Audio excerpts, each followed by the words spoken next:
आज हम बात कर रहे हैं कि किसी के बच्चे पढ़ाई में बहुत अच्छे होते हैं और किसी के बच्चे बहुत वीक होते हैं। मतलब वो सेम पढ़ाई करते हैं या उस ड्यूरेशन भी यदि समय सही उनका रहता है कि बराबर, यदि आप मानो हॉस्टल में भी रह रहे हैं तो उतना ही समय आपके पास है और सेम समय दूसरे बच्चे के पास भी। पर फिर भी एक बच्चा इंटेलिजेंट इतना होता है कि 5 मिनट में सब कंप्लीट करके अपना कंप्लीट करके रख देता है। बाकी एक बच्चा है जिसको एक ही चीज याद करने में कम से कम काफी समय लग जाता है। तो ऐसा क्यों होता है?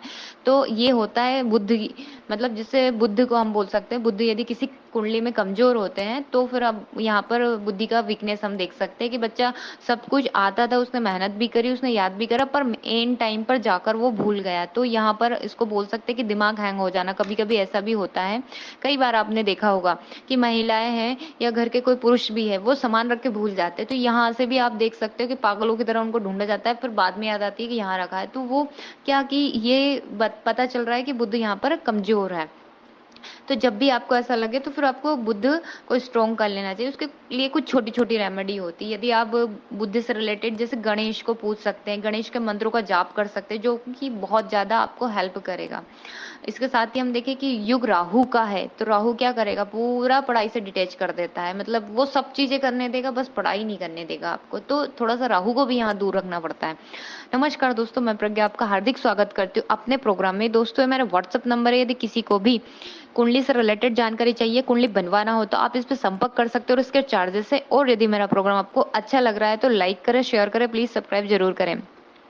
आज हम देखते हैं कि एक एक एज हो जाती है तो बच्चा फिर है ना पूजा पाठ नहीं करता है। तो कम से कम ये कर सकते हैं आप अपने बच्चों को कि यदि उनका भविष्य आपको बनाना है, आप दर दर ना भटके कि इस ज्योतिष के पास, उस पंडित के पास, तो फिर इससे अच्छा है कि आप थोड़ी सी रेमेडी घर पे कर लिए, ताकि उसका जो एजुकेशन का टाइम है वो एटलीस्ट सही निकल जाए, तो वो अपनी लाइफ में अच्छा कर ले। तो उसके लिए कम से कम जब 2.5 साल का 3 साल का बच्चा होता है तभी से उसको कुछ चीजें करवाना स्टार्ट कर देना चाहिए।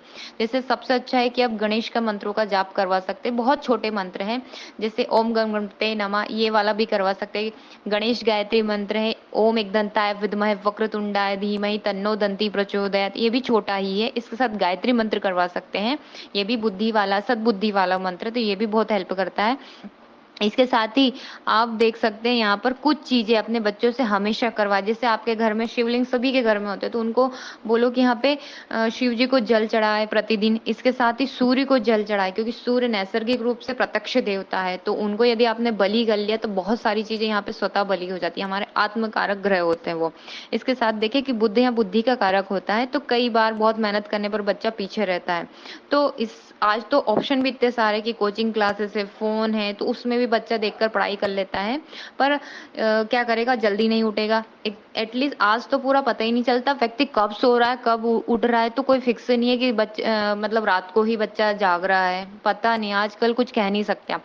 तो इसीलिए एक रूटीन बनाइए बच्चे का कि सुबह उठना है, और आपको यदि समय हो तो उसको पढ़ने बिठाइए। एटलीस्ट 5-10 मिनट ही सही, कुछ ना करे तो संस्कृत पढ़ना, उसको 5 से 10 मिनट संस्कृत सिखाइए आप उसको। श्लोक है जो हमारे ब्रेन को डेवलप्ड करता है, सबकॉन्शियस माइंड एक्टिव कर देता है, जो संस्कृत इतनी पावरफुल है। इसके साथ ही कुछ रेमेडी, जैसे आप येलो धागा गुरु का जिसको हम माना जाता है, वो अपने बच्चे के हाथ में आप बांध सकते हैं। चाहे आप रक्षा सूत्र भी बोल सकते हो, तो अपनी एक बच्चे का आप जो भी इष्ट आराध्य उनके नाम से भी बांध सकते हो, और गुरु भी उससे एक्टिव हो जाएगा। इसके साथ ही यदि बुद्ध को एक्टिव करने के लिए आप हरी फ्रूट्स, सब्जी, वेजिटेबल्स ये उसको खिला सकते हैं। जैसे कुरकुरे को ना खिलाएं, बाकी सब चीजें खिला दे, उस टाइप से देख सकते हैं। इसके साथ ही हम देखें तो राहु से थोड़ा सा दूरी रख ले, क्योंकि आजकल बच्चा मोस्ट ऑफली फोन में ही लगा रहता है। तो वो सब चीजें कर लेगा, इधर उधर की फालतू की चीजें सब कर लेगा, बस पढ़ाई नहीं करेगा। वो क्यों? क्योंकि राहु एक्टिव हो रहा है। जब बच्चा रात में सोता है तो उसके बेड के पास फोन पड़ा रहता है, उसके पिलो के नीचे पड़ा रहता है, या उसके आसपास ही रहता है। तो थोड़ा सा उससे दूरी रखें, क्योंकि यदि वहाँ राहु को रख के साथ में सो रहा है तो फिर राहु एक्टिव होना ही है, होना है। तो जो उसकी यंग है उसमें ही उसको भटकाव मिल जाएंगे।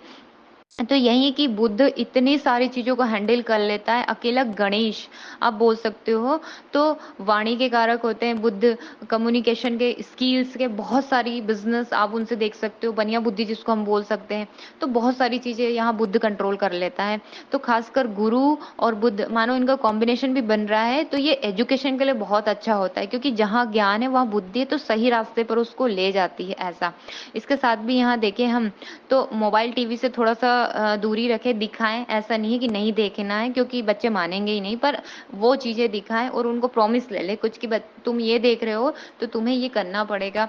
या जब भी एजुकेशन में आप एग्ज़ाम का टाइम आता है तो बोल सकते हो कि आप ये करिए, मैं आपका फ़ेवरेट चीज़ लाके दूँगा, आप अच्छे से नंबर ले आइए। सहज में कोई आपको प्रेशर नहीं डालना है, तो वो सहज भाव से कर लेगा तो वो अच्छे नंबर भी ले आएगा।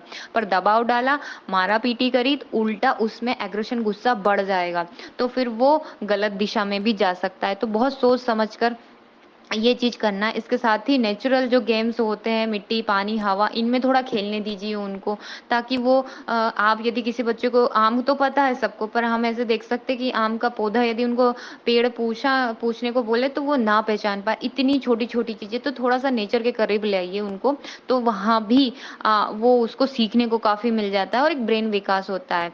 बाकी तो रील से तो देख ही रहा है वो, तो उसका ब्रेन तो विकसित हो रहा है, पर नेचुरल चीज़ों को यदि देखेगा तो उसका एक अलग इफ़ेक्ट होता है।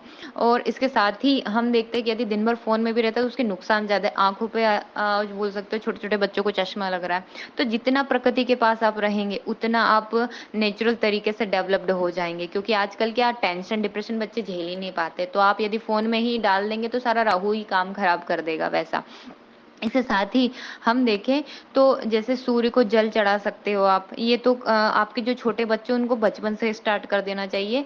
गणेश बोल सकते हो साधना हर किसी के लिए ज़रूरी होती है, क्योंकि आप तंत्रों मंत्रों किसी भी चीज़ में लिए एंट्री यदि आपको चाहिए तो गणेश है, तो एटलीस्ट बचपन से ही बच्चा करेगा तो बहुत एक लंबे समय के बाद उसको वो चीज़ सिद्ध हो जाएगी और फिर उसको स्वतः सब चीज़ हैंडल हो जाएगी, क्योंकि राहु केतु को कंट्रोल करना है तो फिर यहाँ पे गणेश तो कंपलसरी हो जाते हैं, नहीं तो फिर भटकाव देखने को ही मिलेगा। इसके साथ है कि तुलसी के 3 पत्ते यदि आप गोली बना लेते हैं उसकी, क्योंकि इसको डायरेक्ट मुँह से नहीं खाया जाता है, दाँतों के लिए प्रॉब्लम हो जाती है, उसमें पारा रहता है तो मिश्री के साथ उसको दे सकते हैं, तो वो भी आप कर सकते हैं।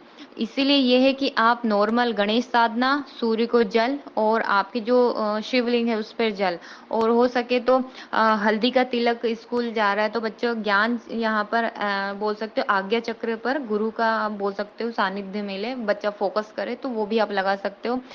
हल्दी का लगा सकते हो, केसर का लगा सकते हो, चंदन का लगा सकते हो। तो ये चीज़ें कुछ आप कर सकते हैं, तो बच्चा क्या फोकस होकर पढ़ाई करेगा और अपनी पढ़ाई भी कंप्लीट करेगा। धन्यवाद दोस्तों।